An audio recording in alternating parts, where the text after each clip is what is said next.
السلام علیکم ناظرین، عید کا چاند کس دن نظر آ سکتا ہے؟ محکمہ موسمیات کی پیشن گوئی سامنے آ گئی۔ ناظرین، آپ کو بتاتے چلیں، محکمہ موسمیات نے عید الفطر کے چاند کے حوالے سے بڑا اعلان کر دیا۔ اسلام آباد سے جاری بیان میں محکمہ موسمیات نے کہا کہ نئے چاند کی پیدائش کا امکان ہفتہ اور اتوار کی درمیانی شب 1:28 پر ہے۔ ناظرین، آپ کو یہ بھی بتا دیں، محکمہ موسمیات کے مطابق 1 مئی کو چاند نظر آنے کے کوئی امکانات نہیں ہیں۔ ملک بھر کے زیادہ تر علاقوں میں آسمان پر بادل چھائے رہیں گے۔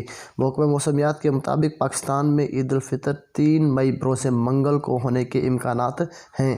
روایت ہلال کمیٹی کو محکمہ موسمیات نے تکنیکی رپورٹ وہ بھیج دی ہے۔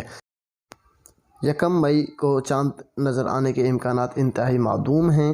انشاءاللہ اس بار 30 روزے پورے ہوں گے اور عید کا چاند سوموار 2 مئی کو نظر آنے کے امکانات واضح ہیں، اور عید 3 مئی بروز منگل کو ہونے کے امکانات نہیں بلکہ پورا یقین ہوتا جا رہا ہے۔